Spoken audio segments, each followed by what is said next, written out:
And now on to our third match against Stoke City. Stoke, I was quite surprised their squad isn't actually that strong. I was kind of expecting, you know, some other players, some stronger players, but they don't really have that great a squad. And I actually found the first part of the match relatively easy there. Sebastian Larsson lifting in a brilliant cross to Fernandinho, tries to head it in, but the keeper does manage to save it. They had a few chances of their own. Montana with a shot, but Courtois was equal to it, managed to palm it out, and it came to nothing. But just look at this from Kevin Gamera, sails the defender with the dummy through the legs and puts it into the back of the net brilliantly. What a goal that was from Gamera, just sails the defender shot and then smashes it into the bottom corner. Goalkeeper can't do anything about it, and that has to be a contender for goal of the episode. And that was a huge deflection right there. I think it was Bonner actually who took the deflection. Really lucky that it didn't go in the back of our own net, but Fernandinho through on goal. He is quick, he is pacey, and of course the sweaty goal to Kevin Gamera to give us a 2-0 lead over Stoke. And this match was actually easier than I was expecting. I was expecting, you know, a really tough match. Stoke to come at us, start attacking us almost. They had a couple of chances, as you can see right there. Montano with another shot, but again, not really troubling Courtois. I mean, they had chances. I mean, you see right there, some pretty nice play, and Montano yet again with a chance, but Courtois it's a bit comfortable from there at his near post, doesn't have to do too much about it. And at half time it is 2-0 to Sunderland against Stoke. I couldn't quite get all the replay there, but Montano through on goal yet again, tries to chip Courtois, and my god, Montano is a pretty awful player, isn't he? I bring on Connor Wickham and Williams just because, again, I want to keep this 2-0 lead. I don't want to surrender it too easily, but we did still have chances. Sessegnon playing a pretty nice through ball there to Kevin Gamera. He has a shot saved by the keeper, comes out for a corner and nothing comes of it. But even from corners, Stoke didn't really threaten that much. Jermaine Pennant finding out Taylor gets tackled though too easily, and Kevin Gamera picks up the ball. Going to speed this up a little bit as he runs through on goal. Stop it here, just one-on-one with the keeper pretty much. The defender tries to tackle him, doesn't get anywhere near, and Gamera puts us through and up. A really nice clinical finish from him. As you can see from the replay, just the goalkeeper wasn't sure what direction to go to, and in the end a really clinical finish. But at 3-0 up, you think this match is over and done with. Well, thanks to EA's great scripting, of course it is not. Kieran Richardson puts it in the back of the net, as you see it in the 83rd minute. Just runs away, doesn't even pick up the ball. Haven't got a replay of it, unfortunately. But again, EA scripting, and what's that? Stephen Taylor with a goal in the 87th minute.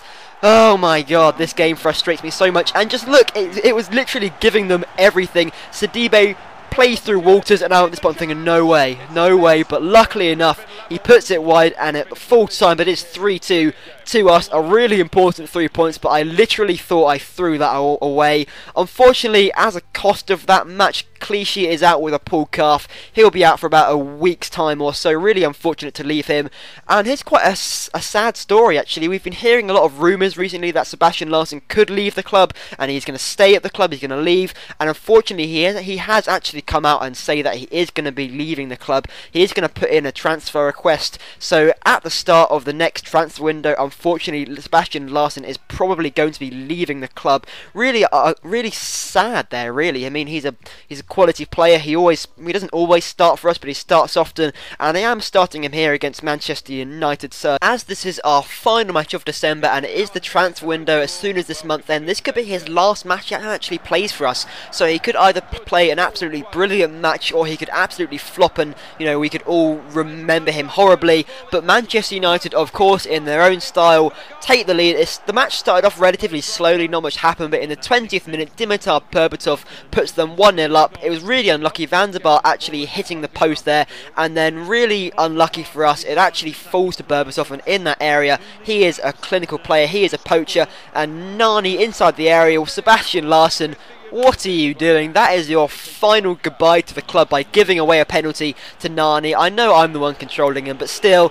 And of course Van der Vaart steps up with a little bit of a stutter penalty, but puts it in the back of the net to put them 2-0 up. And that is just Manchester United epitomised. They start quick and they are ruthless. They take their chances. James Milner had a shot there, but David De Gea with a good stop manages to palm it out for a corner, and of course nothing comes of it. Lucas Podolski then had a chance running through on goal, has a shot, but yet again again. Not really a brilliant shot straight at De Gea. He palms it in the air, and again, nothing comes off the other chance. And at half-time, it was 2-0, and I'm not standing for this. I'm going to bring on Kevin Gamero because he had such an impact against Stoke. And Lucas Belsley hasn't really had too many chances, but Kevin Gamero threw on goal now, has a great shot there, and unfortunately for Shaqiri, didn't quite catch it how he wanted to and hit the side netting. Really unfortunate. Maybe should have got a goal back there, but Chamberlain with some good running takes it in the inside, cuts to the inside, unleashes a shot from the edge of the area, and what a goal that was right there. Just smashes it past De Gea, can't do anything about it. The defence wasn't quite so solid there. Maybe Smalling could have done a little bit more there,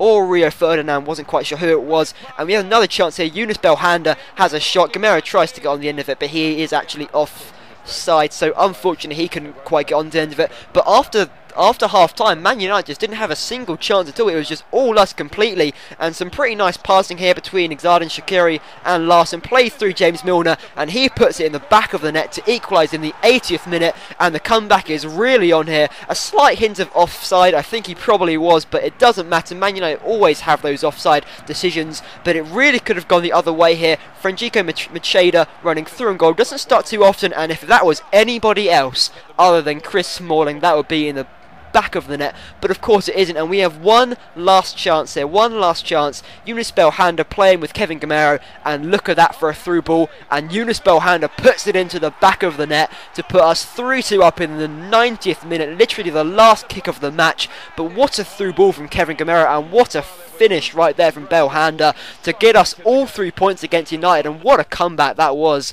My God, that was impressive. So at the end of this episode in the Barclays Premier League, we are on 42 points, just 3 points behind Manchester City now and Arsenal. The comeback there and some really important 3 points puts us straight back in the title race, or ever closer to it, and quite a remarkable recovery from West Ham. They're now 3 points clear of safety, but now 4 goals of the episode, and because we scored so many goals and this was such a long episode, we have 3 contenders this time around. So first, if we have the Kevin Gamero goal against Stoke City, a great goal there. Then we have the Alex Oxlade-Chamberlain goal against Man United, including his run and stuff, a nice run, and then smashed it in from the edge of the area. A quality goal right there. So between the Kevin Gamero goal and the Alex Oxlade-Chamberlain goal, quite equal. And then lastly we have the Yunus Belhanda goal to complete the comeback. A brilliant volley there and a brilliant through ball from Kevin Gamero. So please leave a comment on which one you think should be goal of the episode. And now for player of the episode, I was tempted to give it to Lucas Podolski. I always say at the end of this episode I'm tempted to give it to someone,